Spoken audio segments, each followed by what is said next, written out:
The Ghost Boy and the Ghostbusters. Chapter 11. Evil Rising. For the past few days, Danny's life was actually going kind of smoothly. At the moment, he was walking from class to class. Things were quiet. He and the Ghostbusters had a few run-ins with some ghosts, but nothing major.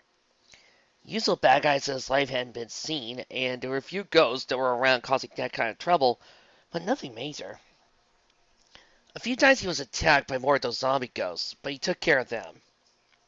The Ghostbusters were keeping busy with a few others. In fact, Danny had a lot more free time on his hands than when he actually got his powers and started to fight ghosts. Although with the friend Morbius over his head, he couldn't enjoy things as he would have liked to. He noticed Val there in the halls and felt a bit bad for her. Lately she was distant, and whenever he talked to her, she seemed preoccupied. He kind of felt bad knowing that she was wrestling with what the Ghostbusters had said to her. After all, he knew how she looked up to them, and now she wasn't sure what to think of them. He wanted to help her out, but what exactly could he say to her that would help? He honestly didn't know, but he kept on trying, despite their complicated relationship. He still viewed her as a friend. Well, at least not a real enemy. She just didn't understand Danny Phantom, or the things he had done while in that form. He gave a mental shrug, and walked on to another boring science class. It was the same thing as he took his seat and tried to pay attention, but the teacher was just going on and on and on about rocks, and the different kinds of rocks. The class was hosted by Maud Pie. Honestly, why should he care about rocks? The only use he had for them was if they were large, hard, and could be thrown at the ghost he was battling. Other than that, what was the point? He wanted to go into space, not become a geologist. Although, he did manage to go into space once during this thing with Val and Tetanus, which was wicked cool, but it's just too bad he couldn't enjoy it more. By the time the bell rang, he was thankful school was over, as he was about to fall asleep in class. He rushed over to his locker, got his backpack, and headed outside to meet his friends. He saw them at a beach, already waiting for him, as he sat down next to Sam. Hey guys, so what's up for today? Nothing. It's been kind of quiet, and I'm thinking of heading for a movie. You guys want in? Sam asked the boys. Yeah, I want to see some of the new tech Danny's parents and the Ghostbusters are building.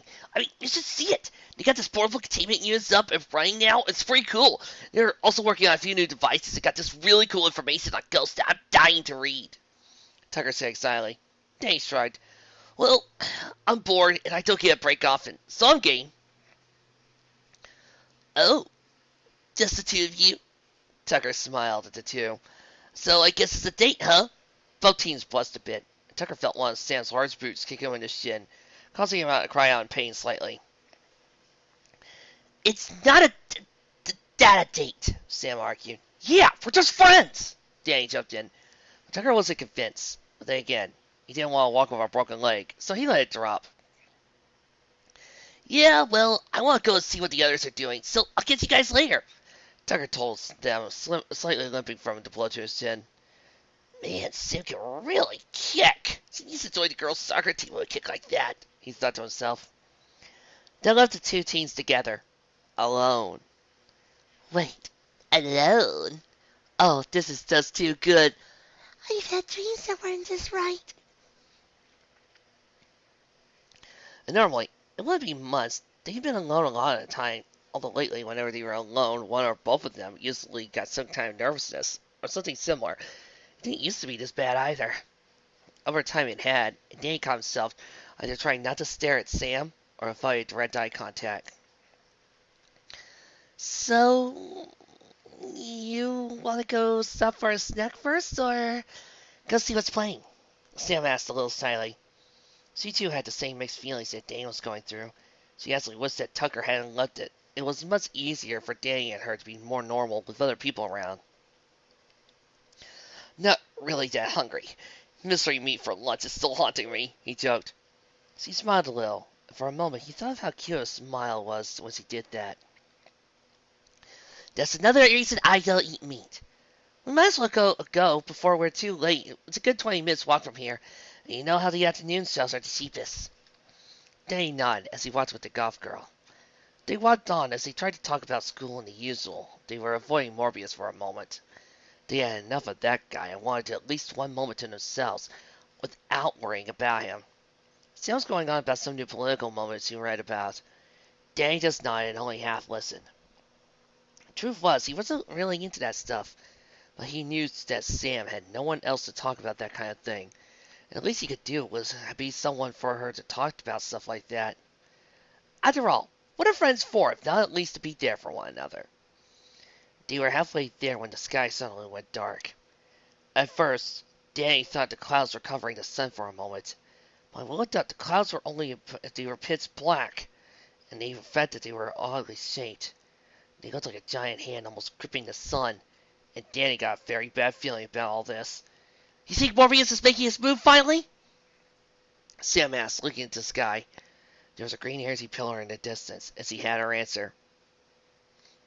That's magic, magic, magic. Not a Ghostbuster reference, that was me singing. Great. Figures. Just when we relax, the bad guy shows up to ruin things. Yeah, just our luck, isn't it? Dan gave her a playful grin.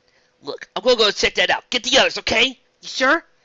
Yeah, don't worry. I won't let them get near me this time. He told her to dash towards an alleyway.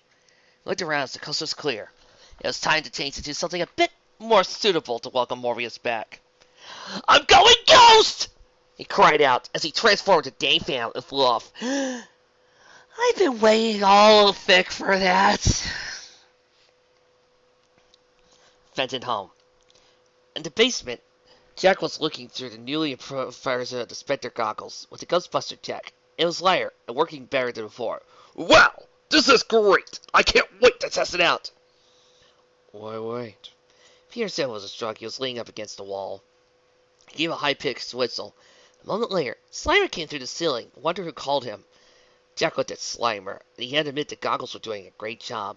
They even gave a reading off of Slimer, with the rating systems the Ghostbusters use. So, what's this thing again?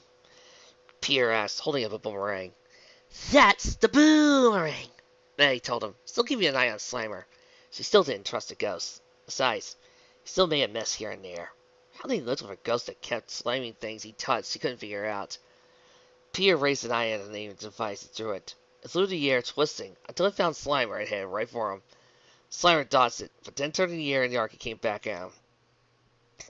Slimer cried out in surprise as he tried to twist and turn in flight, trying to lose the device. But it kept on tracking him. Eventually, he slammed himself through a wall to see if that would stop it. The device slammed on the wall and fell harmlessly to the floor. Cool. A ghost-seeking weapon. Peter grinned, as he was starting to like these Fentons. Huh, that's odd. That's the first time that worked, Jack said, picking it up and looking over. Usually, this thing against us goes after Danny. The Ghostbusters exchanged with looks to each other, before Egon piped up. I think maybe a little refining of the tracking device is all it's needed. Jack nodded, as if that explained it, although he had fixed that part. He had been over and over again, and always went after his son of all things. Maybe with their help he could figure out what he kept missing when he tried to fix it. Then through the goggles he was wearing, the view changed for Snag for a split second. But all of a sudden, the readings went wild. All the energy levels were through the roof, and he looked around to see if he could track the source. But then there were a few sparks sticking in the side of his head from the electrical discharge. He yelled in pain as he tore the device off into overload. What the Sam hell was that all about? Jack, are you all right? Maddie said, looking at his head. Don't worry about it, honey, but I would like to know what went wrong. It was working perfectly, when all of a sudden it went nuts. Jack looked as Ray and Egon were looking the device over. This looks like an overload, but this device could handle the readings of a PKE meter, Ray said to them all. Because of the design fit onto the head, it had to be lighter than a PKE meter, so the goggles didn't have a range as a PKE. In fact, it was supposed to be in a confined area. It wasn't supposed to pike up anything out of a certain range. That thought gave Ray pause as he looked at Egon. He was thinking the same things, as he reached for the PKE meter strapped to his equipment belt. He took the device out and jumped to life as he turned it on. There was a high-pitched sound as the readings he was getting was nearly buried in the needle. That was never a good thing. Oh man, that's really not good. Once it said, he looked at the nails on top and they were nearly touching. How bad is it? Peter asked him. And don't sugarcoat it. As long as we're not dealing with Gozar level here, I think I can handle it. Don't worry. We're not there, Egon said. Oh, good. You had me worried there for a moment, Peter sighed. Yet. Egon fancies the readings were slowly increasing, not by much, but at this rate the power levels could well reach into being range if it kept up. Peter glared at the blonde-haired scientist. You know, I really hate it when you do that to me. You get my hopes up, and then you just gotta trash them, don't you? Well, if there's a ghost on the prowl, then we should go get it! Jack jumped up and proclaimed with a large grin on his face. He pulled out the newly invented Fenton ghost cannon. It's just a freaking ghost cannon!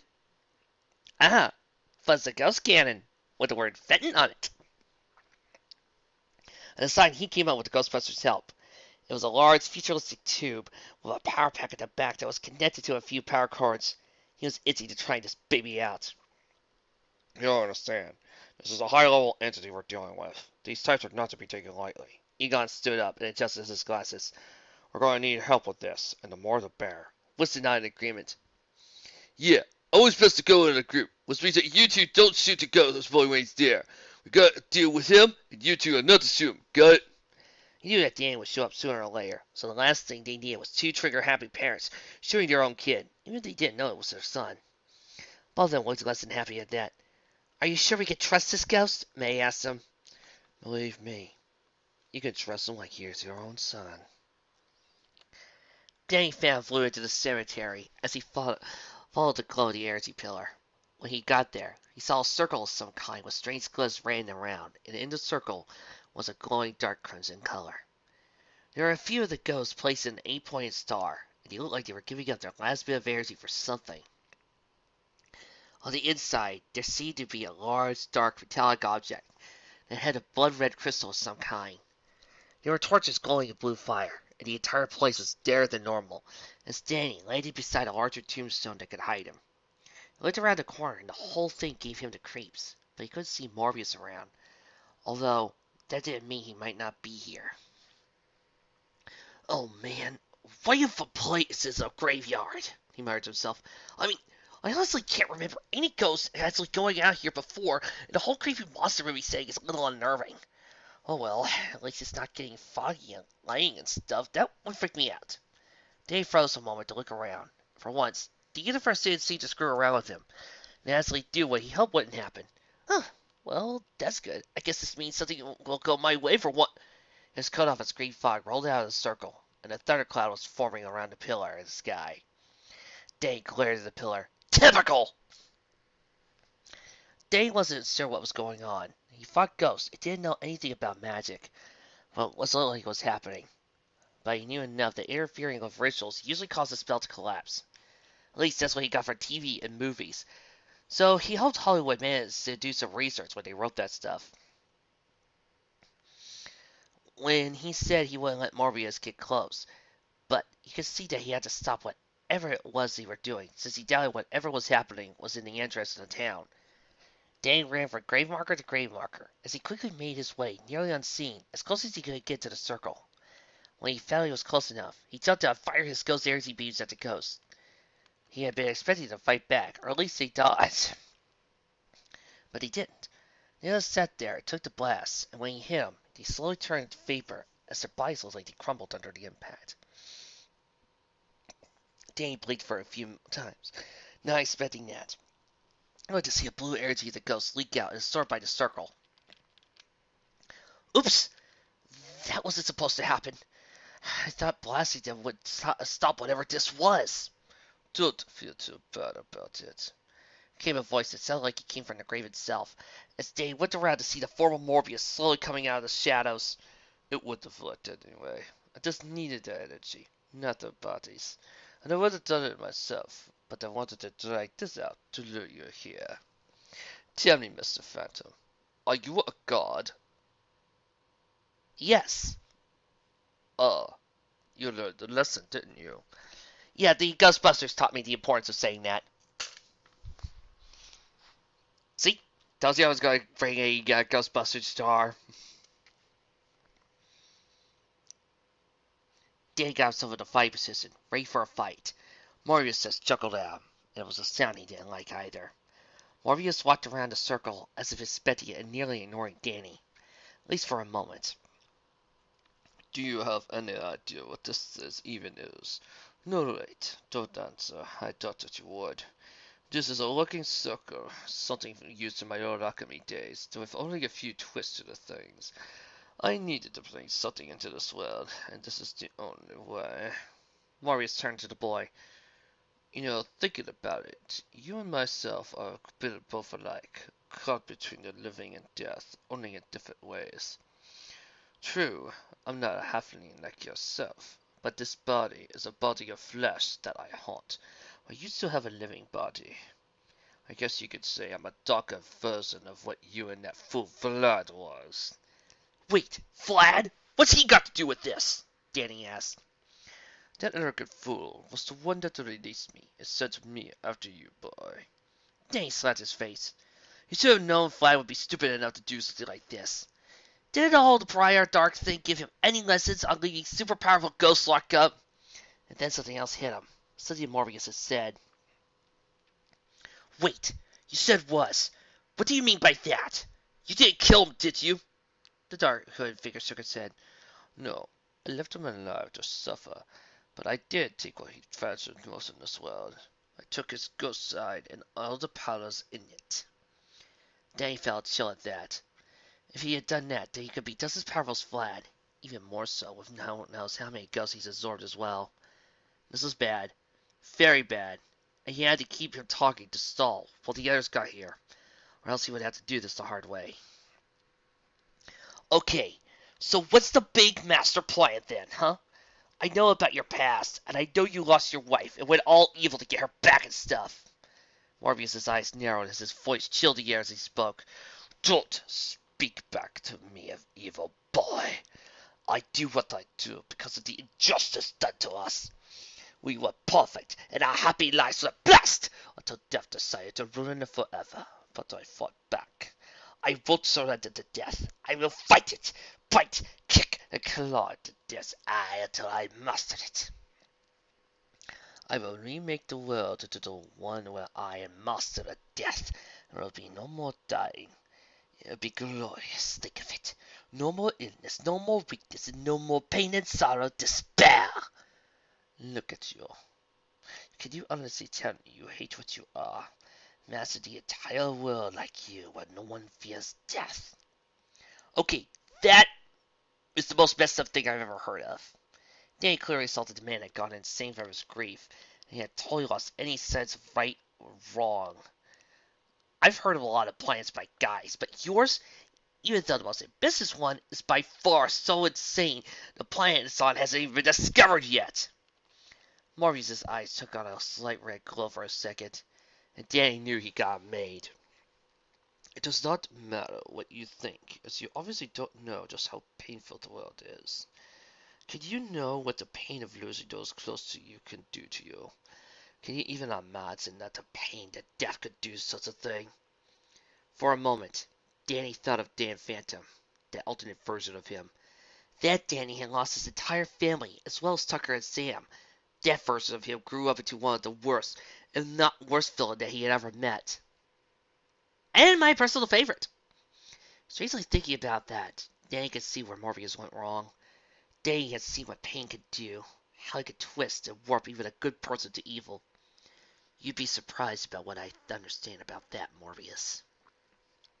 As the dark ghost looked at him, he only sensed the boy could in a way. The look in his eyes and the sound of his voice spoke volumes. That you can understand why I do what I do. Was it a question the boy could only state with fact? Yeah, I can understand. But that doesn't mean I agree. And with that, Danny let loose a blast of air hitting Morbius in the chest. With a roar, the dark necromancer got to his feet with a blackened eyes at the boy. Insolent little pest! You will not stop me, and I'll feed off your energy and make it my own! There was a screaming sound of a siren that being heard, as well as the roar of his family's vehicle he knew very well. Danny grinned. Looks like he was able to stall long enough. They would be here pretty soon. Hey, what can I say? I'm a teen, I'm supposed to be insolent. As for feeding on me, well, let's just say, bring it on, ugly! Across the city of Amity, walking home alone was Valerie Gray. For the past few days, she had been thinking a lot. Chapter 12, Good, Bad, and the Ghostly.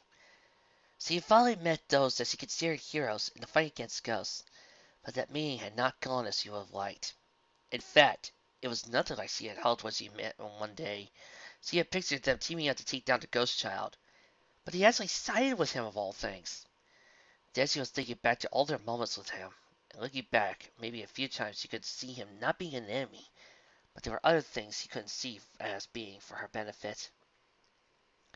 Like him attacking that computer that her dad had at work, blasting his suit when she had been out of it, outing her to her dad.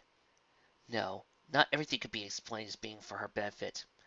So why did the Ghostbusters say she was a good guy? It was literally driving her nuts to try to figure it out. And for a moment, she thought it was some kind of mind control, but she doubted. She never saw Fenton able to control multiple people. So here she was, wondering why her heroes were the guys she hated more than anyone in the world. Although her thoughts were directed as the sky started to darken at first, but it was nothing but a cloud covering the sun. But then it got darker to the point of almost night. She looked up at the sky looked natural to her, and she got a very bad feeling about this. Then a calm, ghostly green light in the distance told she all she needed to know. Well, despite her own problems, she still needed to defend this town, and she quickly ran into an alleyway. She powered up the red and black suit as she pulled out her black and red hover sled. Felt like how this new suit was a lot more easy to hide, and not put on unlike her old one that she had to put on manually. It disappeared by thought. She still had to figure out where it went, but she didn't need it, as it was an asset she liked. No more need to carry her gear everywhere, and an instantaneous ability, along with a lot more powerful weapons as well. Oh, well, you see, it was provided by a combination of Vlad Tech and Stark Tech. The sled, with all the weapons, was just like the suit, and it appeared as if she jumped onto the new device. She kicked it at the start and was off soaring into the sky. She quickly made a beeline for the energy. Val had no idea what she was up against, but her instincts were telling her it would be good. It might get a bit nasty. Things like this usually led to some major baddie on the loose. While on the way, she could see just ahead of her was the Ecto-1 and the Fenton's own vehicle as well. Well, I guess that's to be expected. Not anyone could miss this, Val thought as she followed them. Meanwhile, they were all traveling to the graveyard. Danny had been fighting Morbius to stall for time. When he heard the sounds of their arrival, he knew he now had Morbius outnumbered. Not a smile on his face. Well, looks like my backup has arrived, and the ghosts you had under your power are gone, so you're on your own. I guess it's time for me to show this backwards bits how we do things back downtown. Morbius gave a deep, rumbling laugh at the hero. Fool. You honestly think I chose this place for no reason? I am a master of the dead. Or did you forget that? Dane looked around, and all he could see were graves. Lots and lots of graves filled with dead things. But Danny thought he could only control ghosts.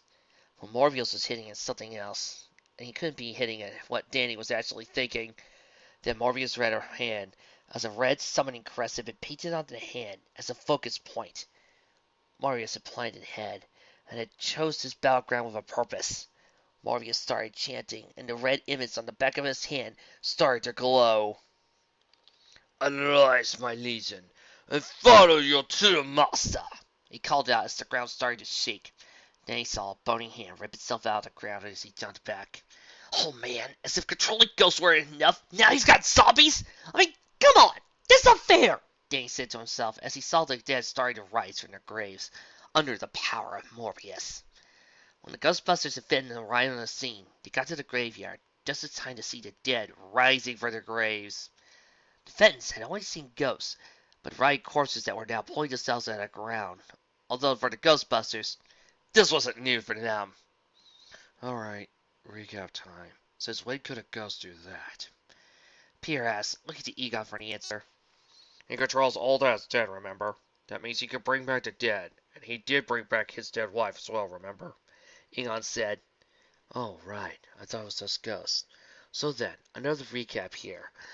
If we get bite, we won't turn into zombies, right? Peter asked, aiming his proton pack.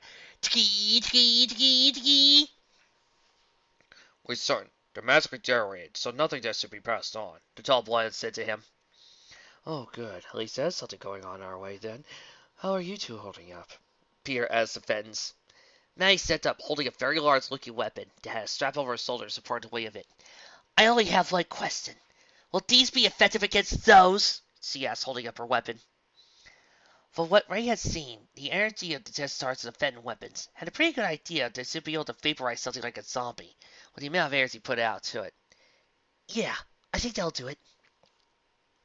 Manny and Jack shared a look, and then they both smiled as they aimed their weapons to the undead horde that was slowly making their way for them.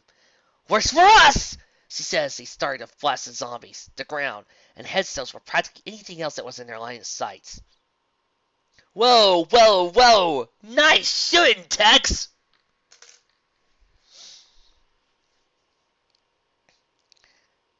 The zombies were blown apart by the high-powered weapons, although a few of them were still twitching, or even crawling after the first round of shots.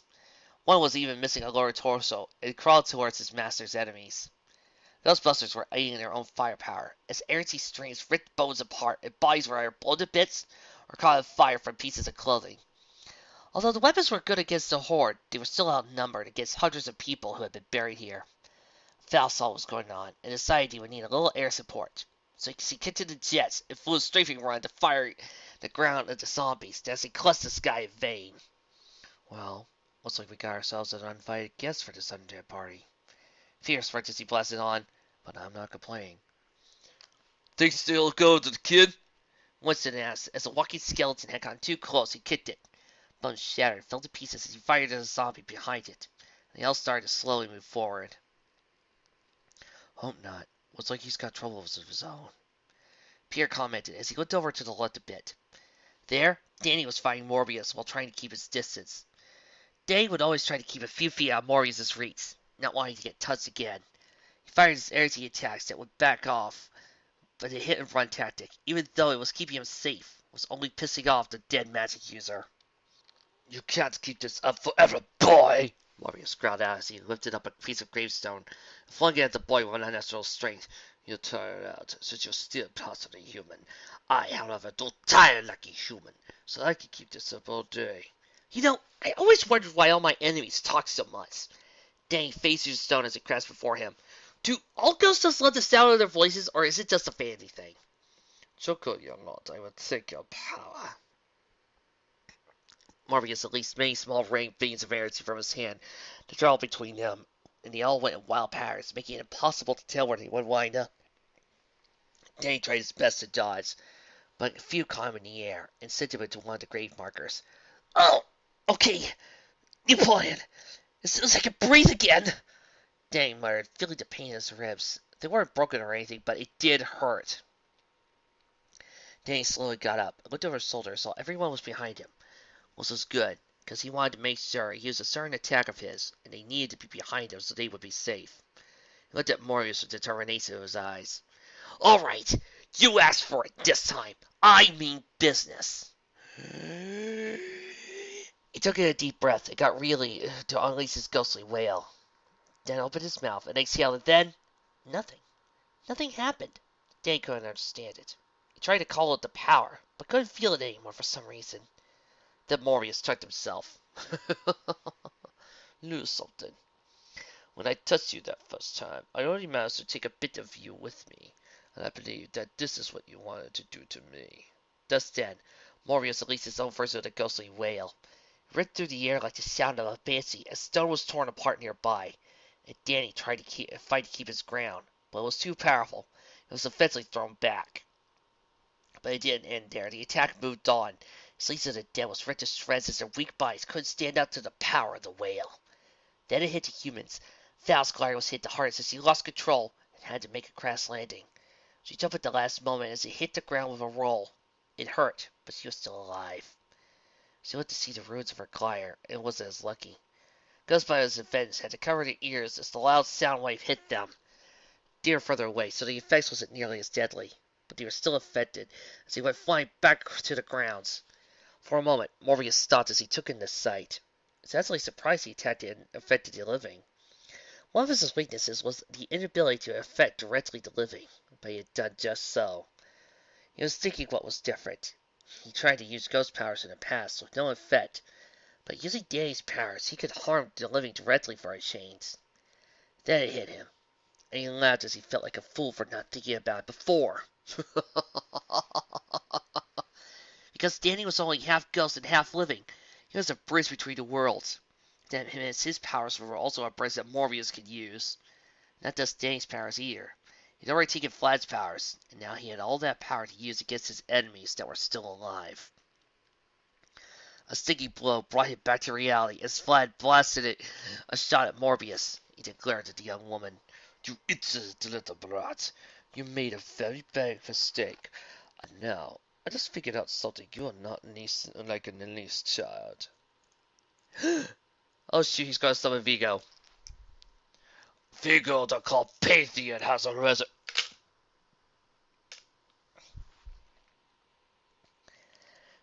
Don't know what you're talking about, and I don't care, Ghost! She fired her weapons, only to have Morbius face into the ground. She scanned the area trying to find him, but an energy blast hit her in the back. She cursed out as such a cowardly attack, as another bolt of pain from another energy attack sent her to the ground. Danny had managed to just recover enough as he pulled himself to his feet, using a piece of debris to lean on as he tried to see what had happened. The Ghostbusters and his parents were making their way to them. With most of the zombies gone, it was getting easier, but then he noticed Morbius was walking towards a slightly injured Val. Danny could see Val was in trouble. He was on the ground. Now that Morbius knew he could use powers he took from Val and living people, he was in major trouble. Danny flew to her as fast as he could and saw the ghost fire deadly air to air. He pushed himself to the limits and just managed to reach her in time as he grabbed hold of her and let the inertia carry them to safety. They rolled a bit until a gravestone stopped them. Val shook the cobwebs out of her head as he looked to see Danny Phantom holding her protectively as he had actually saved her. She could see him looking at her. She wasn't sure what to say or do. She had fought him for so long, and now he actually saved her life. Thanks. No problem. I keep trying to tell you I'm not all that bad. He smiled. There was just something so familiar about this smile. It was warm and friendly, and she could have sworn that she had seen that smile before somewhere. But she couldn't place it. It was on the tip of her tongue in a way she just couldn't remember where. Danny held her up. She was about to say something when her eye caught something behind him. Her eyes widened, and she called out as she pointed behind him. Danny had seen something reflect off her visor, and he knew what it was. He quickly turned as fast as he could, and almost seemed time to scroll to the crawl. He could have heard what Val had said. In fact, he was so focused, the sounds just melted away, except for his breathing and heartbeat, it seemed. He tried so hard to twist around quickly. He brought his hands up. He felt familiar warmth of their power filling him as he was about to fire. But he never got the chance. Morbius was fast. As soon as he twisted around, Morbius plunged his hand to Danny's chest. Danny cried out in pain. He never felt like anything like this before in his life, and it seemed to last forever. He managed to look down to his chest with the hand in it, and he was scared. He wasn't sure, but it felt like Morbius had impaled that hand right through him. It was a pain like none other, as he felt like it was being ripped apart. Then it happened. His ghost side was ripped out of his body. He fell still, feeling like the world was moving at a crawl, as he watched helplessly as his ghost side was absorbed by Morbius. Danny hit the ground hard, but he couldn't feel his entire body went numb. Then his vision was filling with darkness, as he was swallowed up into the dark. Val stood there, total shock at what just happened, though she wasn't sure what shocked her more. Was she had just seen happening to Danny Phantom, or the fact that all this time Phantom had really been Fenton? She had dated him, had feelings for him once. He was a good friend to her, and now she had also seen someone that had fought all this time. Val just couldn't process anything. Her mind was just frozen with all conflicting information. She wasn't alone in this. Ghostbusters and Fenton had been fighting their way towards Morbius. They too had seen what had happened. Jack was blown away that his own son was the ghost child. All the time she nearly saw his son ran through his mind. His wife was just a shot, but her motherly instincts kicked in, allowing her to break out into shock first. "Get away from my boy!" she screamed and began firing her weapon at Morbius. Energy shot after energy shot hit the dark robed figure. He took a step back with each shot. Other than moving him, her shots weren't doing much. In fact, he was laughing, and it only raised Maddie even more. She had heard her son sigh a cry of pain and wanted this ghost to pay for it. She moved forward, but she kept on firing. But Morbius had enough of this. They weren't hurting him, but they were stinging blows, and enough stings can't kill. He gathered new powers that took from Danny and fired at the mortals. Green Agency watched over the area that was ripped out from under all. They were thrown away as Morbius' new legion of the undead, and dead started to gather around him. You fools are too late. The boy's powers are mine, and now I will ascend to a position of godhood. Yeah, I heard that before. I will rule over all death. And looked to the heavens as he gave a portion of his power to the pillar. It started to glow blood red. In the sky, several large circles of red energy formed around the pillar in the center. There were large pentagrams and other magical symbols that mixed in with those of alchemy and necromancy. Those were the culmination of a lifetime work, the bonding of life and death and science and magic. He would bridge the worlds and make them one as he gathered his powers. Hear me, powers of heaven and hell! Hear me, O great gods of Gaia! To Kronos, to the Jackal god Anubis, to Osiris! To beings of light and darkness, to the ancient gods whose names are not to be spoken, to the forgotten, I call upon the forces in the universe. Here is my great gate, that it bridge the worlds of the living and dead. From this moment on, I will say what is life and death, and no more will anyone suffer in life. He spoke the spell words and gathered up phrases he would need. He spoke in Sumerian, Latin, Hebrew, and many of the old tongues as he wove his spell. Egon was gathering around the others as large force winds started to pick up, lighting the racking sky all the time as the clouds seemed to turn blood red. We gotta get out of here. We're too late to stop this. We have to pull back and think of a new strategy. I'm not leaving my son out there! Jack shouted, breaking out of his shock. We may not have to, Peter said, pointing to a red-black figure carrying Danny on her back. Val was running as fast as he could, while Danny was on her back. She looked around her as all the zombies and ghosts were too busy looking up at the sky to stop her, and she was glad. Although to her it looked like the end of the world. Then in the sky, a red sea to form, and it widened out there, and anyone close would be able to see the ghost zone. Morbius laughed as the tear opened up a little wider, and his temple floated out into the world of the living. It still floated as it came to a rest above the graveyard, and over the green heresy pillar. Then the temple started to absorb the energy, while all the glyphs above it starched up. This was the purpose of the temple, to act as a conduit for Morbius to maintain the rift between the living and dead. Guys, Winston still looking up at Temple. Things just got a lot more complicated, didn't it? Didn't anyone to answer. They all knew this was bad. Very bad. And not just for them, but for the entire world. Chapter 13. Land of the Dead. Ghostbusters, Fenton, and even Val were all making their way back to the Fenton house. Things hadn't gone as anyone would have expected. And Danny's parents and Val were more shocked by the Danny Phantom all this time. Danny was in his family's vehicle, as his father drove like a madman back home, while his mother was looking over him. He was still unconscious, and couldn't get him to wake up for the moment either. Standing nearby, watching it all, Val was just trying to piece things together in her head. Looking at Danny, she could now see the resemblance to the ghost she had fought. Wondered now why she hadn't noticed it before. Was it because she liked Danny, or couldn't, maybe wouldn't make the connection? Truth was, he was now more confused than ever about everything. Now he couldn't help but think of all the times she fought Danny Phantom, and all the times she fought her own son, all the times she had hurt him. Maddie felt numb with shame at past her actions, and thinking back to the Ghostbusters view on things. They had tried to tell her and her husband not all ghosts are bad. She didn't want to believe it. And now her son was laying in the back, hurt, and she had no idea what to do. She knew her son was a good person, and that made all her past mistakes with Danny Phantom even feel worse. Jack was trying to concentrate on driving, as he was unusually quiet, but he kept seeing Morbius racing to Danny Phantom, and then his son appeared. That image of his son screaming was burned into his mind, and he too remembered his actions against Danny Phantom. The vehicle was so quiet you could hear a pin drop inside it. No one spoke. By the time he got to the Fenton house, things weren't looking well for the city. The sky was pitch black, and there were ghosts flying all over the sky. Not only that, the walking dead were coming out of their graves, and even the morgue had to follow the will of their master. They just got out of their vehicles when the first wave of ghosts descended upon them. Oh crap! Flying Uglies at 8 o'clock! Ray shouted at the warning. He grabbed his proton gun and fired along with the others. 4 streaks of air as he flew in the air, scaring the dead flyers. Jack carried his son out of the vehicle, with Maddie and Val covering him. Quick, Jack! Get the ghost shield online! His wife shouted to him, and Steve fought back with Val. Jack didn't waste any words as he ran into his home. He quickly found Jazz, Tucker, and tired-out Sam, who ran most of the way here. All of them saw the form of Danny and began to ask him a lot of questions, but he didn't have time to waste. He put his son on the couch and told him to look after him. Then he ran off to Art Center at the top of the home. Jack got into the command center and went into the main control panel. He found what he needed easily enough.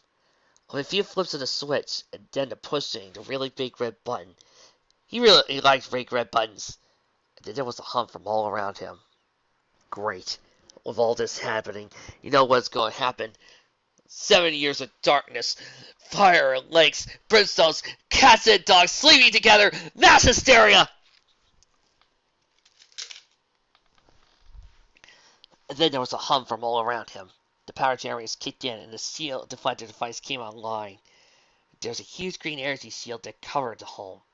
On the street below, the fighting stopped, but the ghost couldn't get inside the shield.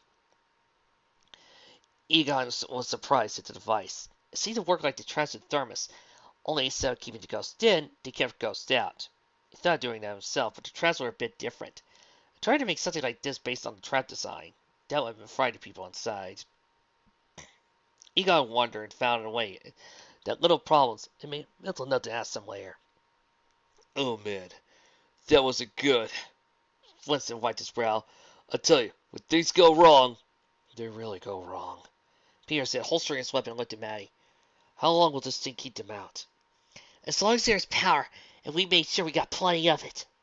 Maddie smiled proud of the device that she and her husband made. Ray took a sigh, then looked closer to the wall. He saw the ghost banging against it like a person against a thick wall. He had to admit it was pretty cool. I wondered if he could get the specs for it. For the firehouse. Sure come in handy. Then he noticed Norris cat nearby. Hey, little kitty. You lost? You shouldn't be out here all alone, little guy. Careful, Ray. You don't know where it's been. Peter warned him to see what Ray was doing. Oh, come on. It's got a collar. So it belongs to someone, and we can't just leave him out there. Isn't that right, you cute little thing? Ray cooed the cat. It then turned and faced him and hissed. And Ray saw that part of its face was gone. As it turned, he could see the skid mark on the other side of the body. It was dead and now reanimated. Ray cried out as the zombie cat let down. He grabbed the thing as it hissed and clawed down. Ah! Get it off! Get it off! Peter ran over and managed to grab the various ball of fear. This is why I hate cats. Now, Peter, don't start kicking what you were in an alternate lifetime. Brr, brr, da, da, da, da, da, da, he said before drop kicking the thing away. Only he landed without a problem and hissed down again. Oh man, you mean they really do land on their feet? Peter says, Ray pulled himself up next to him, only a few scratches thankfully. The cat charged at them again, and so it leapt at the two of them, only to be vaporized at the last second by a well-aimed shot by Maddie. They looked to see her holding her weapon with great aim at them. And then he saw that there was nothing but dust. He put the weapon down. He's using dead animals too? Winston asked, looking at everyone. Man, that's cool. And cruel, but how did it get in here with the shield up? Was it already in? Ray looked around for anything else that might still be in with them. Maddie thought about it, then mentally cursed. No. The shield's only designed for ghosts. We never thought about things like zombies. A human can move through it, but then a zombie was once human, so it's not a ghost. Which means we only got a limited time before an army of zombies head this way, Val said darkly, looking down at the street. She ignored the ghost trying in vain to get in, no telling how many dead would be sent against them. He knew he needed to get ready for a fight, because it would be one hell of a fight once the first wave got inside. By now, everyone was in the basement of the Fenton home. Egon was running tests on Danny, since he was more experienced with humans and ghosts. Everyone was seated around the area. Even Slimer was there sitting next to Jazz. He saw how worried she looked. He tried to tell her it'd be okay. The Ghostbusters were fix things, but she didn't understand them. I'm sorry, what? Sue did a strange little ghost. So I never thought about what to do. Sue placed his hand on hers. Jazz knew he was trying to comfort her. She smiled a bit out. It was a nice gesture from the ghost. Although, when she pulled her hand away, it was still covered in slime. She just sighed and wiped it off. I still can't believe that our Danny fooled us for so long, Jack said to himself. And no one knew about this either. Well, that's not entirely true, Dad. Jazz said as the parents turned to their oldest child. I knew. Yeah, so did me and Tucker, Sam said a little nervously. Val threw her hands up. You two! I dated him, and he never told me. At least the Ghostbusters could have known. They only just got here. Desi noticed the sleepless looks the other adults were getting, and her jaw dropped. Oh, come on! You knew? Maddie turned to face the other signing team. Neither of them wanted to speak up. After all, they had all seen her shoot, and the look of anger on her face was one that made even them hesitate. Ray and Hinson took a look, and then pushed Peter forward. He stumbled for a fit, and then saw his friends a look. He'd get them back for this. He wasn't sure how or when, but he would. Well then, it was time for the old fake Fenton to do his thing. At least he hoped. Well, we figured things out. The kid left clues for us and was giving off a ghost ring. Not anymore, Egon solemnly said, and Peter was glad for distraction. With hope Maddie would focus more on this, and then them knowing about her son. He had to do something nice to Egon after this. Maybe give him some old boring book he likes to read. What do you mean by that? Sam asked the tall blonde. According to my readings, he's fully human. Egon checked it twice, but the EKE meter showed nothing. Any supernatural energies that had been Danny were long gone. Shame, really. He only just started to scratch the surface of this phenomenon. I'm not sure how, but Morbius took all his ghostly powers, energies, right down to the ectoplasm to his DNA. If I ran through a few more tests, in other words, he's now fully human. Oh, man, this is bad! Tucker groaned. With Morbius on the loose, he was our best shot against him. Danny has gone up against all kinds of powerful spirits before. But not without his powers. Not like this. Of all the times we really need Danny, fam, we can't use them. So what else can we do? We're already outgunned and outclassed as it is. Easy. We fight. Ray spoke up with enthusiasm and that broad smile on his face. We've gone up against more powerful beings before. It doesn't matter how powerful you are. Just that you don't give up just because you give up that's when you really lose. What's the nod? Yeah, my man's right. Never give up and never say die. We've seen things this bad before. We just gotta stick together. We can put through this. Really? You think so? Trust me. When the Ghostbusters are on your side, Morbius will be wishing he had stayed where he'd been. Peter said confidently. Though on the inside he was worried. He knew his friends to know they were too. But he never showed it, especially with the others here. They needed a confidence boost, and it would take everyone here to pull together to get through this. Plus, he considered their odds a bit more improved than normal. Usually it was just them, but now they had defense. Yes, they were odd, and he thought a little out there, but they would be a great help. He didn't know that Val girl, but she had spirit, and was a bit more professional than Fenton's. Of course, he could be as reckless, but with them and Danny's friends, they had better odds, and he liked how the odds were stacked. You know, we better get a big bonus for this job from the mayor. I can already see the bill now. Peter thought with a smile on his face. Danny felt strange.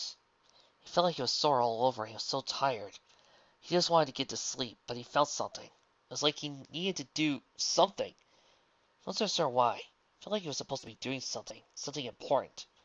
He groaned as he felt the lightness start to fade, and the heaviness of his body returned. The aching seemed to come back stronger as it did too.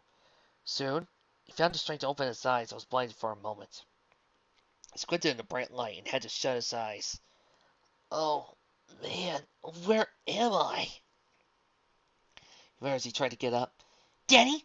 Was that you? Are you awake? The voice was familiar, and he thought he could smell Sam's scent. It was one of those gothic-sounding name brands he couldn't remember the name of at the moment. He slowly managed to open his eyes and saw Sam was now blocking the light. He smiled, seeing her. She looked a bit worried, then saw him smile. She smiled back, and for a moment he felt better. That is until he got hugged to death by his mother, who swept him up. Oh, my boy! You're okay! You're okay! She just kept saying on things like that, and Danny tried to remember what had happened.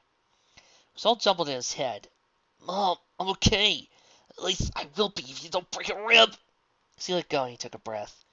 It was his family's basement, and there were the Ghostbusters. family, Sam, Tucker, and fell over a suit minus the helmet. Then he started to remember it all. The fight in Morbius. He suddenly looked down at his clothing and saw that he was human again. He looked up. He saw a whole array of emotions, from worry to being glad, but he saw a few of something else. He knew he must have turned back to human form after what happened. Looks of it, they had all seen it. Oh, man, I'm going to get grounded for this, aren't I? Well, we'll talk about that later, hon. Maggie said, still mostly glad he was just okay. But why didn't you tell us? Hello? Danny said to her, making an impressive holding a gun. Remember this one? I'm going to blast you, Invisible Bill! Or how about we're going to have fun taking you apart? Do you also think I could just come out and say I'm half ghost? Her parents didn't say anything. They knew he had a point about it. After everything he put him through, they couldn't just say he had come to them openly. They would have understood, but they never gave the impression of that. His parents had failed to make him feel like he could trust them. Jack stepped forward for a moment. He knew he had to say something to his son. And there was only one thing he could say. Daddy, I'm sorry. We just didn't know. I guess you had a right not to trust us. Although, I really wish you had. But you're our son, no matter what. So, you're not freaked out or anything? Freaked out? Now Jack's face broke into a broad smile. Why would I? My boy is one of the best ghost hunters out there. Hell, I'm proud of you, son. Jack put his arm around Danny. He blinked a few times. Of all the ways he thought his family would take this, what was happening now just hadn't been one of them. He was kind of at a loss for words, really. But all in all, his parents had accepted him. He didn't have to keep his secret anymore. He could go out in late hours and not make up lame excuses as he had been before. Then he noticed Val. He slowly got out from under his father's arm. He walked over, trying to see how she would take this. Hey, Val, look, I'm sorry for not being honest with you. He started off, but so far he couldn't read her expression, and that worried him. Anyways, how could I? You were gunning for me even worse than my parents, and there were all these misunderstandings. Then a few times I screwed up, and you got flack, and other things. I mean, I never really wanted to hurt you, Val. I really like you, and you know the kind of person I am. I know you're pissed, and to be honest, I would be too. I just hope you can see things from my point. I just hope you can forgive me. Val, come on, say something. She just kept looking at him with a neutral expression. For a minute, he felt maybe he shouldn't stand too close to her. I don't suppose you're close to getting over being mad at me anytime soon. He got his answer in the form of a punch to the guts. He fell over and fell to his knees, holding his stomach. She had a really hard punch, and the wind was knocked out of him. But he figured she wasn't as angry as he feared. After all, she didn't break his ribs. I'm getting there, Danny, she simply said, putting on her helmet and heading towards the stairs. She said she was going to stand guard in case more zombies tried to break in. Plus, she needed to know some space to think. Damn, for a kid, he's kind of scary. Peter muttered to Danny as he helped him to his feet. You have no idea, Danny said back to him. Oh man, she must have really laid onto me. I feel really weak for some reason. Danny, I think there is something you should know. Egon stepped forward. He explained to Danny what his reading said, and the fact that Danny even tried to go ghost. He tried his powers. He tried anything and everything he could think of. The strange thing was, he also felt his powers were gone. After the accident, he always felt this sensation around him, deep in his core. At this moment, it was gone. He hadn't realized just how limiting it was to be a human. He went through the same thing last time his ghost eye was split. But this time, it had been different. Yeah, before he had Hero Danny. And Fun Danny. Danny saw Slim into a chair, trying to get a grasp of everything. Span of days, his world was turned upside down. Lost his powers, he got outed to his parents and Val. He was starting to think what else could possibly happen to him. The city was being invaded by the army of the dead. He was powerless to do anything. Sam sat down next to him, and Tucker saw that glum look on his face. Hey, man, I'm sure there's a way to get your powers back from Morbius, Tucker said to him, trying to think on the positive. He's right.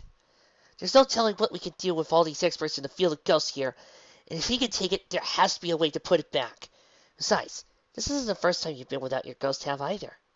Tucker placed a hand on Danny's shoulder. Yeah, man, like she said, with all of us backing you, You know that the world hasn't seen the last of Danny Phantom. Danny, despite himself, gave a small smile. Thanks, guys. I needed that. Although we definitely got plenty of help on our side. You got it, brother and son. When the Ghostbusters and the Fentons, you can bet we'll kick some major ghost butt. Danny smiled as he looked at his family, and his friends, both old and new. Sure, he felt a bit naked without his powers, but that wouldn't stop him. He never liked to give up, and he shouldn't doubt himself now.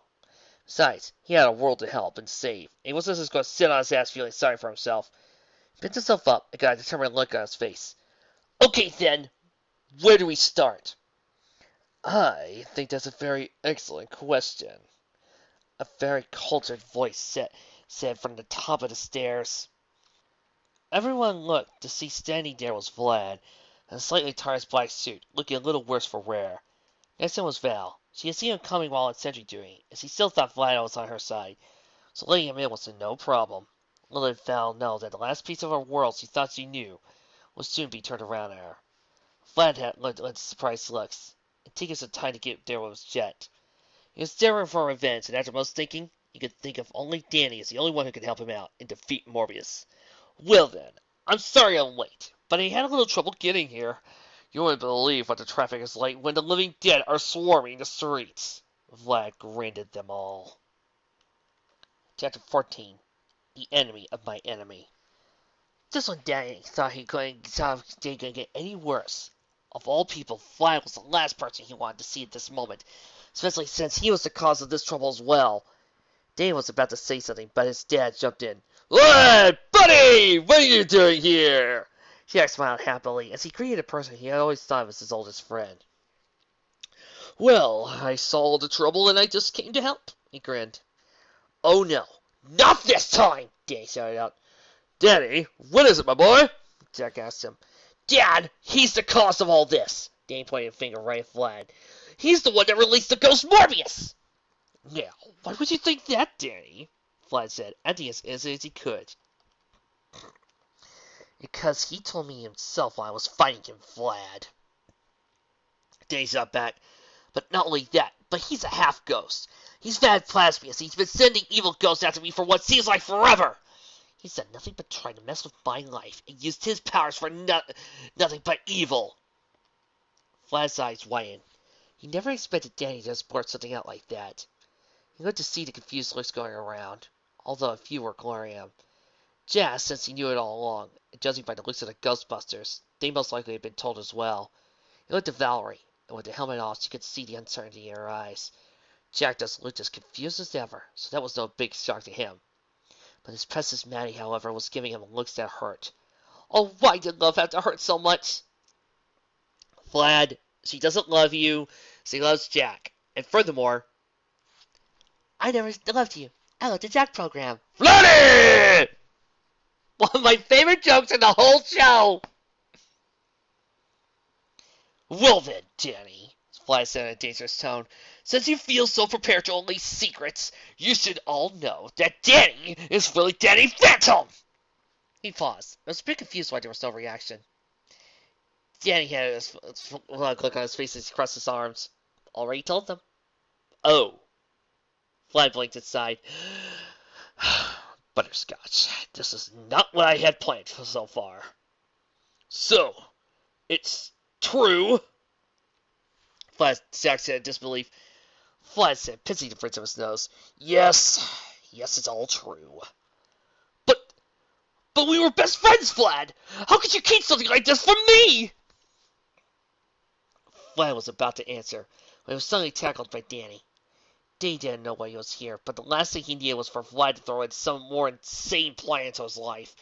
He was going to act first before Vlad could change and cause trouble. Vlad! Val! Help me out here before he changes! Val shook her head. This thing had taken her so many flips, she didn't know what to think anymore. She'd been lied to again. But there was one major difference between Danny lying to her and Vlad. Danny hadn't used her. She had been played by Vlad, and that made her pissed. She was eager to use something without steam. She jumped on the white-haired man and joined in the struggle. Hold it while I get these ghost cuffs on! She shouted out. Ghost cuffs? Danny asked while wrestling with one of Vlad's legs. It's something new I've been working on, she admitted. I can't change! Vlad shouted out, trying to get out of the grips of the two teens.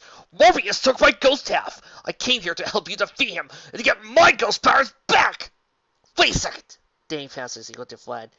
Are you telling me you lost your ghost powers too? Two? What do you mean? Oh no. Vlad hadn't known that Danny had lost his powers. He had been hoping to aid Danny, and now the boy was just as powerless as he was. All in all, this plan of his was totally ruined. Without Danny Pham, he had nothing left to work with. All is lost, it seems. Danny and Val got off the man as he sat down on the floor and sighed.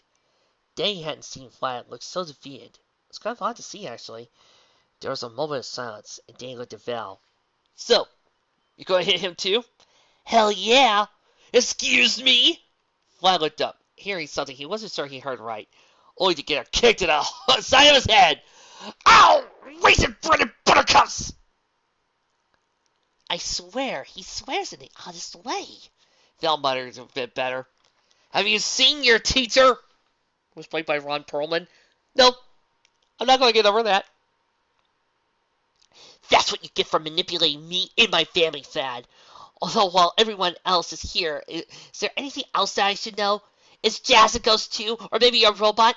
Are there aliens living somewhere? Or is somewhere here a vampire or a werewolf? Or a vampire werewolf?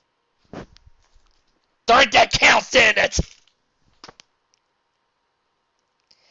Is Sam carrying Danny's child? Only in my future dreams of fanfic writing. Or Tucker has a crush on me? I've been writing that fic for weeks now. Because at this rate, I just want to get this all over with. I've had it with surprises. And the next person that gives me one, I think I'll shoot them. What? I'm not carrying his kid. I've never even slept with a boy. I'm only 14 for crying out loud. Sam started out, fussing madly. I'm not a robot or a ghost, Jazz muttered, and noticed her parents looking at her. I am not a ghost or a robot! She is a Disney destined, though. Whoa, I still got a crush on you, Val. No offense, but I prefer girls I'm not scared of. Or who could kick my ass 6 weeks for Sunday, Tucker told her. Val looked at the Ghostbusters. Hey, don't look at us, kid. We're still new here, and as for vampires and werewolves, well, that's a long story, but none of us are that. Peter informed, holding his hands in mock surrender. Maddie, however, could start to see this. She always didn't feel comfortable around Vlad. He always gave her these looks when he thought she wasn't looking, and it kind of creeped her out. Now learning he was also a half-ghost and used his power for evil, well, her opinion of Vlad was even worse than ever before, especially since he started trying to hurt her own son by the sound of things. Well then, if you got nothing to add, then I say throw the bum out. I'm up for that!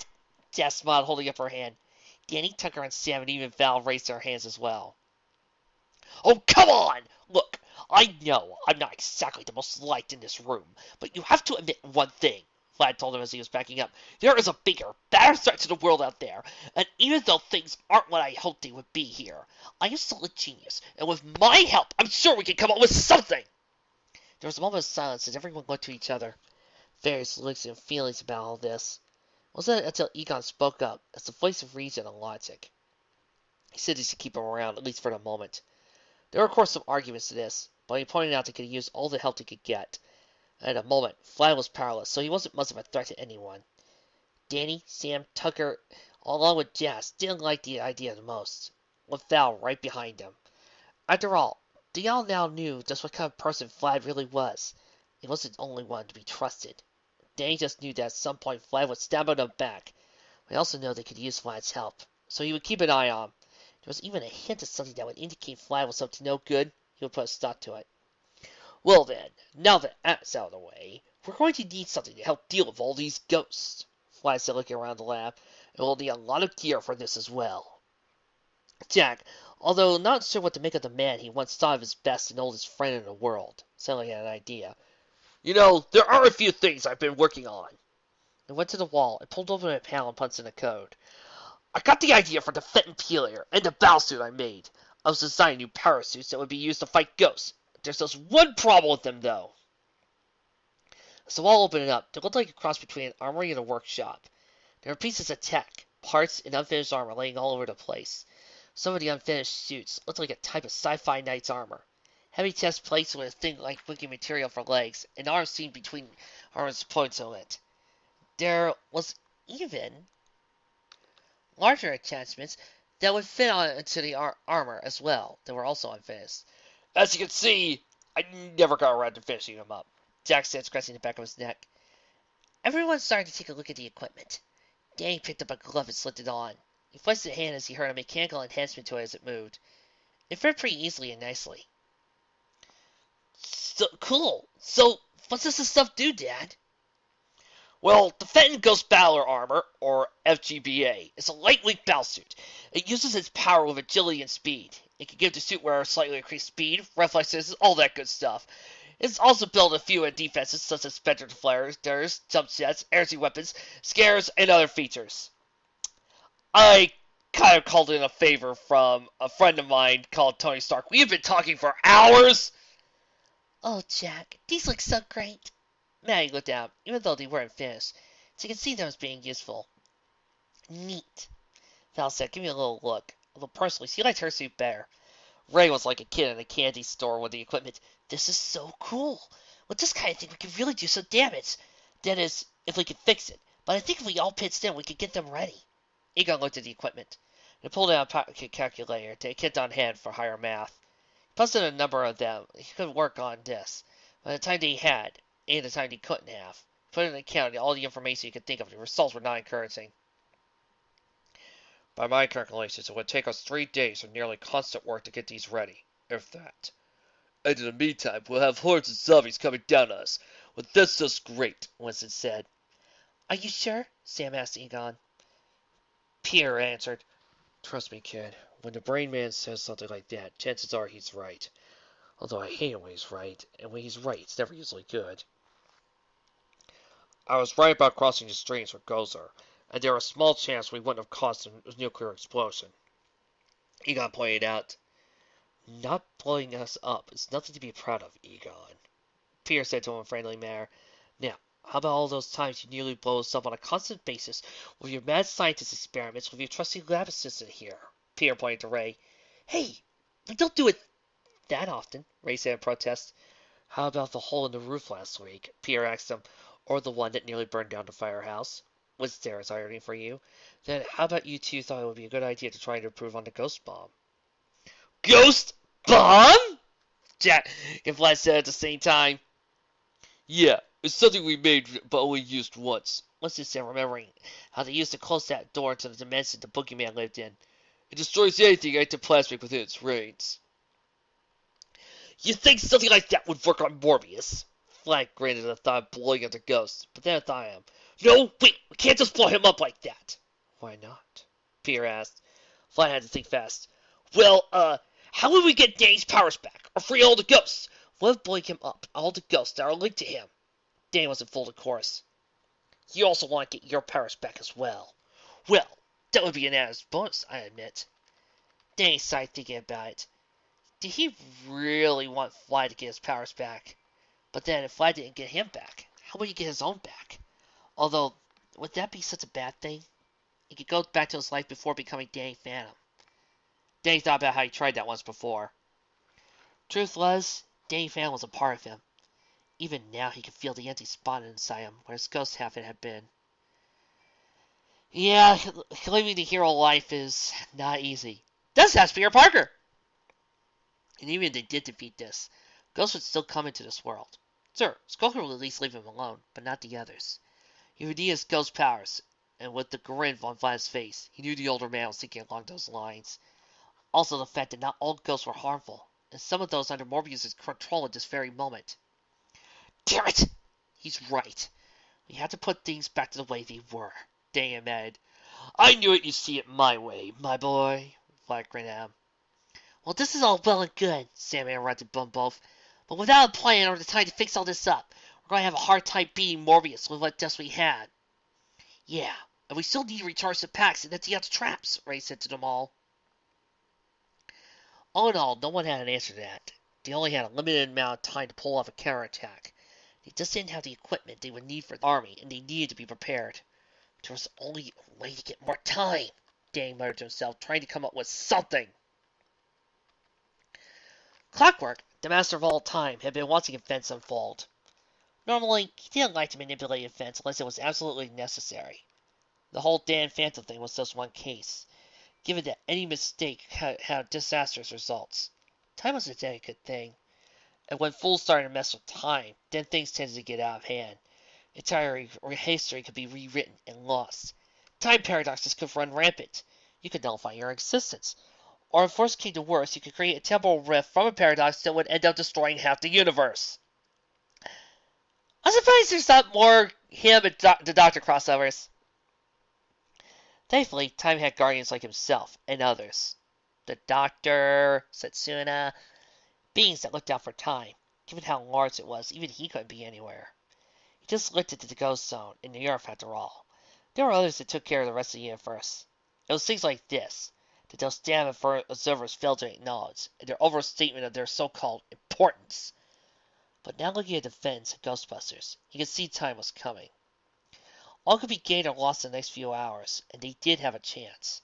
The only problem was they didn't have time to do it. He smirked at that thought. Well, they needed time. That was something he had plenty of to spare. He knew that Morbius would be able to sense him the minute he was on Earth, but he didn't actually plan to be there a full minute. But at least by his view of time. He would have to face Morbius, but that he knew, but not now. He wouldn't be able to do it alone. Not with Morbius, or with the powers of both Danny and Vlad. He looked away from the portal with the image of the Fenton basement as he prepared himself. Everyone was wondering how to fix this. Jack's new Ghost Battle Armor would be just what they needed, but he didn't have the time to finish it. It would take too long. Already, the ghost and undead army of Morbius was moving through their city. So in fact, it didn't take long for the zombies to get through the shield. No one was sure they could defend themselves indefinitely. The ghost portal was no option, as Danny knew Morbius would have ghosts already set up in place. So they tried to do the experiment that gave him his ghost powers again. With the open portal, they would get swarmed. And all in all, things were looking a bit grim. Then in the midst of the room, there was a light, and Clockwork floated there. Ghosts!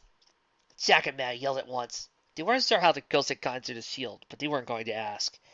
They went through the nearest weapons that they could reach and took aim at the ghost. The Ghostbusters and Val were just as quick. They all figured Morbius had managed to get past the shield, and this was the first attack he was sending. You know, this might actually be a challenge even for Clockwork. Guys, wait! Clockwork only smiled as he activated his time staff.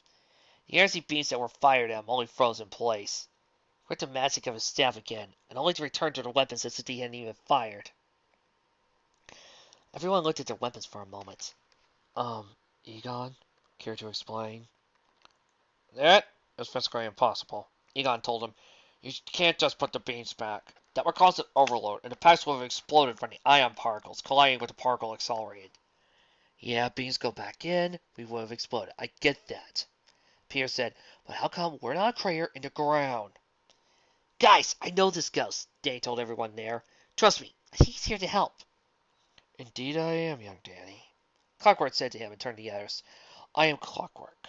I am the ghost that oversees all time. And to answer your question, Dr. Spengler, I simply reverse time to the point before your weapons fired. Now then, I have the solution to your problem. I know you have a chance to defeat Morbius, but you don't have the time.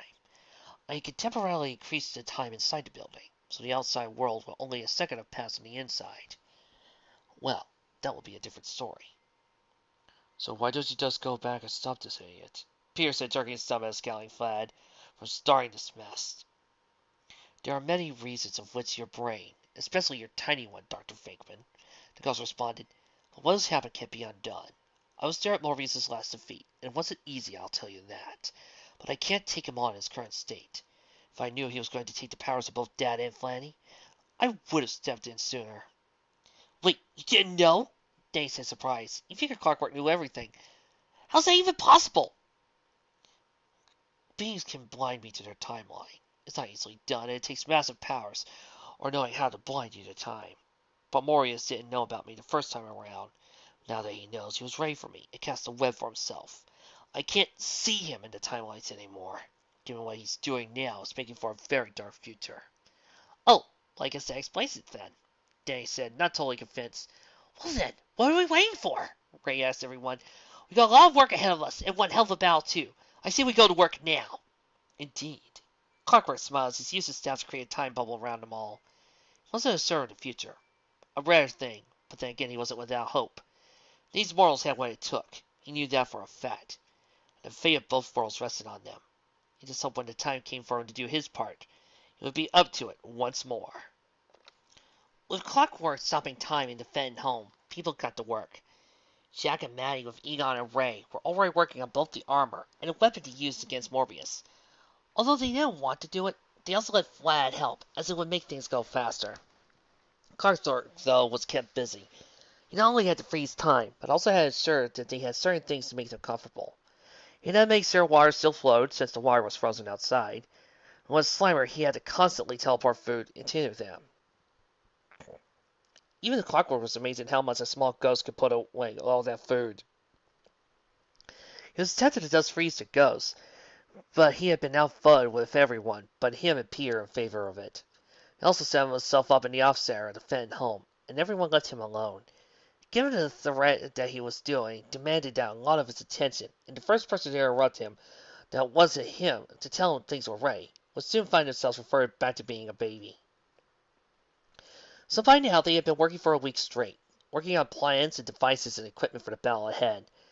Outside the home, it was odd seeing people and animals and even ghosts in the sky frozen. For everyone else, they had to keep busy somehow.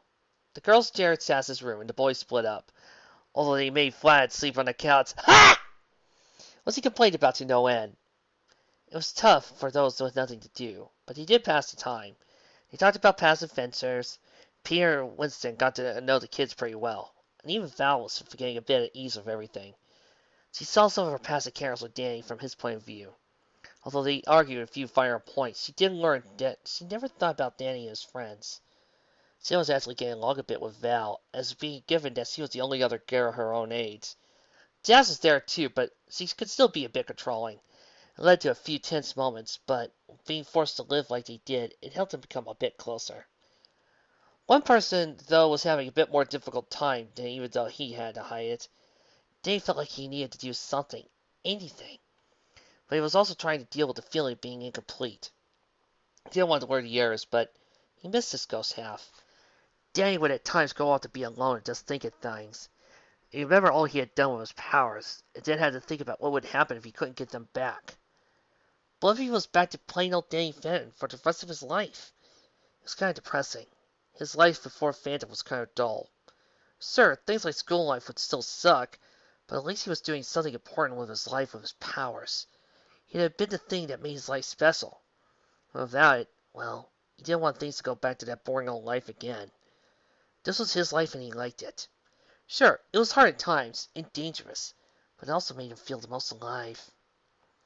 At the moment he was in his room, on his bed, staring up the ceiling. Sam was wandering the halls, just trying to keep from getting cabin fever.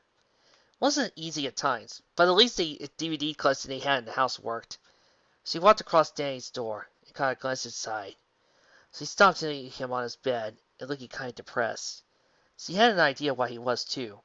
Losing your powers like that had to be hard. She walked to the room, and he didn't notice her until she sat down on his bed. Hey, how's it going? You want the truth, or just something a tad less depressing? Yes, forcing a small smile. Truth. Like crap, basically. She nodded her head. Yeah, I kinda got that idea. So what is it exactly? That you don't have your powers? Or maybe you're worried that you won't be able to pull your weight in the fight to come. Oh, I know you're beating yourself up on letting Morbius take your powers in the first place. Danny paused for a moment. She always knew him so well, it seemed. But then again, they had been best friends for years, so it shouldn't have been a surprise to him. All the above and then some. He sat back up, resting his back against the wall inside. I guess I'm also worried about after. Sam, what if I can't get my powers back? Well, maybe you can always zap yourself into Ghost Portal again. He thought about it. It might work, although I have no way of knowing what if Morbius did to me would even make that work. If I'm stuck being normal, just plain old Danny again, then how much good can I do? I doubt after Morbius, the town's ghost problems will relax. Hey, don't worry. I mean, if the worst happens, well, you know you always got me and Tucker, right? She took a place next to him, and she gently put a hand on his. She gave him a smile, and despite his mood, he found himself smiling back. He knew that he would always have them. Plus, now that more people knew about his life as dating Phantom, maybe he would have more help as well. He was sure Jazz would love to help out more. Plus, his parents, no doubt. And things were going well with Val, so maybe she could work with him as well. If the worst did have to happen, he was glad for all the help. And strangely, he was really glad that Sam would be there for him as well. The two of them found themselves in another one of those uncomfortable silences. Both teens realized just suddenly how close they were, and Danny could feel Sam's hand in his. It was soft, warm, and very nice. Both turned a little away, blushing. Danny knew that his feelings for Sam were more than just friendship after all. That gold ring he had given her had her name on it. He never got why she never said anything about it, though. But we were facing the end of the world, he mused himself. She's always been there for me, and I know I'll be there for her. So why is it so hard to just admit to how I feel?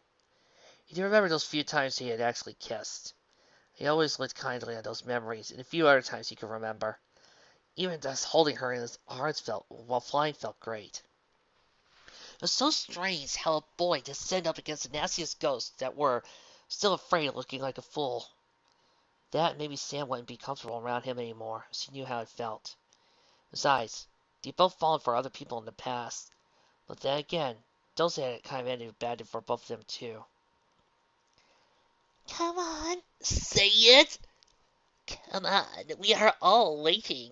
Yeah, just make a move, ball! Danny? Sam asked. She seemed distracted by something. What's up? Yes! Yes! He looked at her, wasn't sure why. Maybe it was the fact that the first time he was having doubts about coming out of this thing.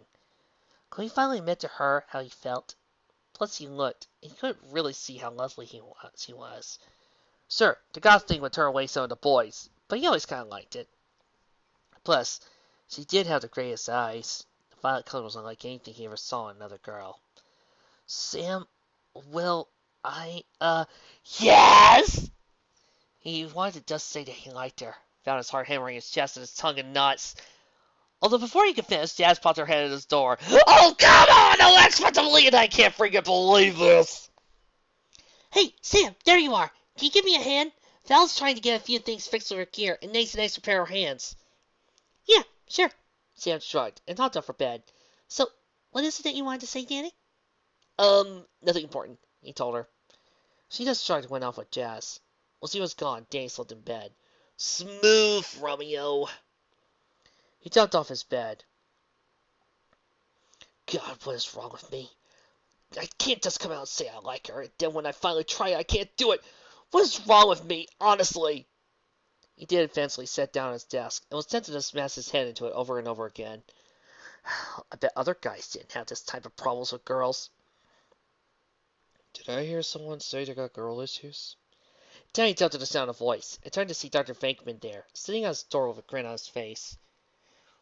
What is this, Grand Central Station? Danny thought to himself. I need to close that door more often. Peter walked in and took a chair. He twisted it around so that when he was sat, he was leaning on the back of it with his arms forward.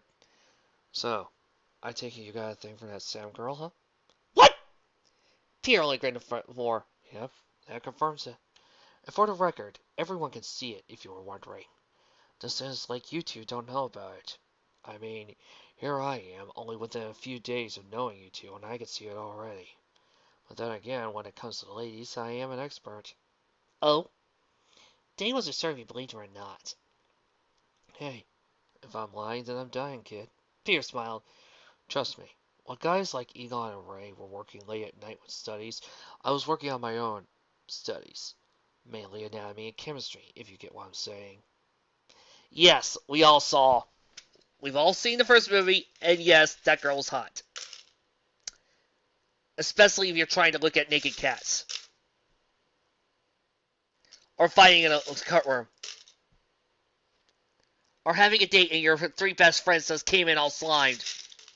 God, you're staring the straights. Oh, you're just racking up the coins, aren't you? Hey, I need the paycheck.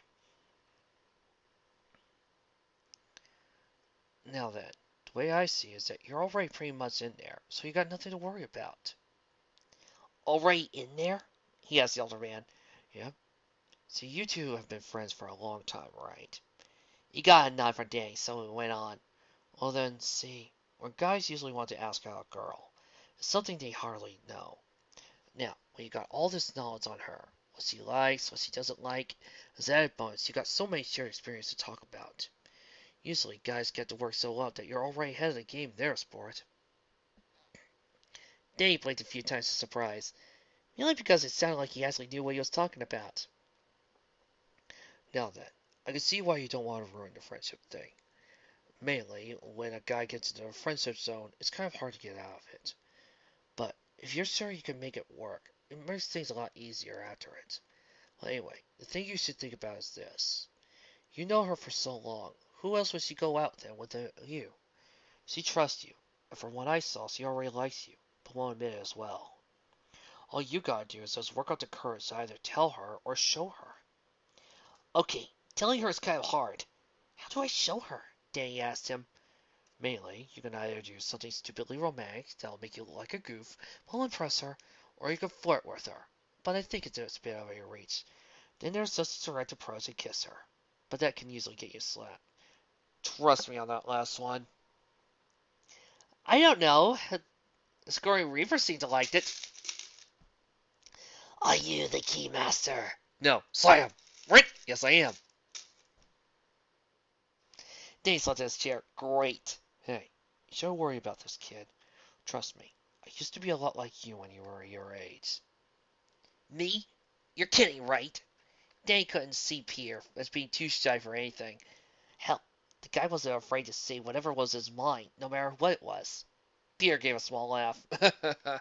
Yeah, I know, but I grew out of it. You see, one day I realized that life is just too short. Why not have fun with it?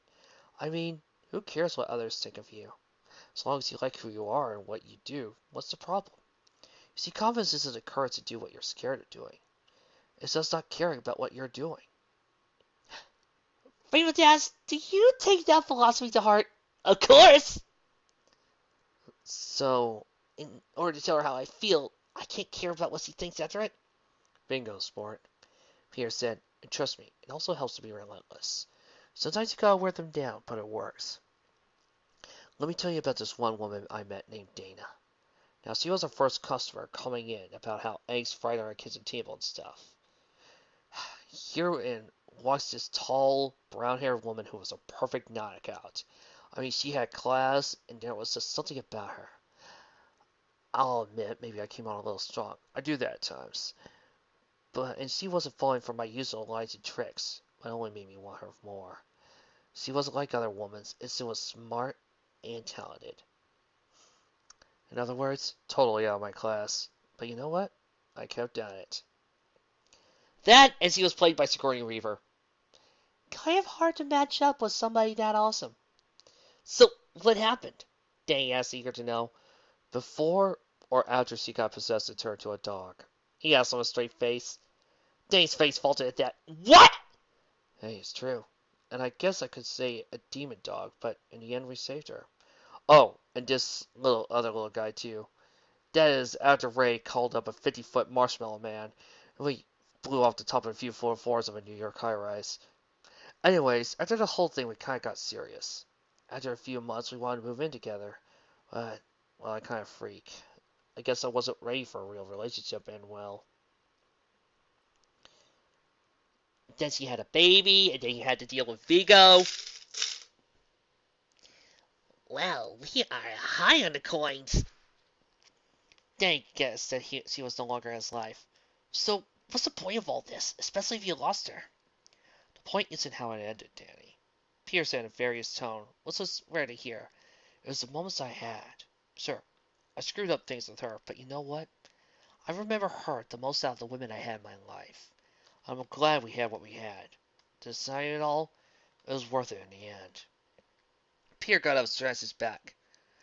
Anyway, I better leave you to things. Just remember this. Is she worth it? With that, he left Danny to wonder about all this. He had a lot of soul searching to do. Was Sam worth it all? To risk losing her friendship? And if they did become a couple, but broke it down the line, would it all be worth it? He thought about it for a very long time. He thought about what life would be like with Sam and his girlfriend. And you know what? He kind of liked it. She was everything he liked in a girl and then some. So maybe it was worth it all. Just to stop caring about this and see what happened, or what if that happened. Maybe just risking it was the right choice. When Danny came to his decision, he felt like he could tell Sam, but he wanted to tell her in his own way. To tell her in a way that came from the heart, and he actually be able to say it without being so nervous that he could say a single sentence without screwing it up. But despite it all, he felt better about this now. Before he was uncertain. Now he knew what he wanted, just how to figure it out. He could go getting what he wanted. You know, for someone like him who comes off as a strange guy, he really knows his stuff. Yeah, well, he's got ghostbusting, so he's got that for going for him. What, Trixie? Nothing. Trixie just didn't think you were going to make a Caddyshack reference of all things! What? It's Bill Murray. I just couldn't keep making just Garfield jokes all day, could I? I gotta change it up once in a while. The audience expects that. But not now. Whatever happened to predictability? Yeah, I had to make that reference too. And hoped that things would work out with this. And they did. He went to thank Peter later. Luckily, I have a photo of Danny and his happy family. Outside the time bubble, time seemed to be passing normally to everyone else. Totally oblivious to Clockwork. Morbius was deep in his temple. He was in a chamber that built for a specific purpose, to bring back his love. He was carrying her preserved body to the center of the room. The walls lined with the ghosts under his power. He was eager to have her back.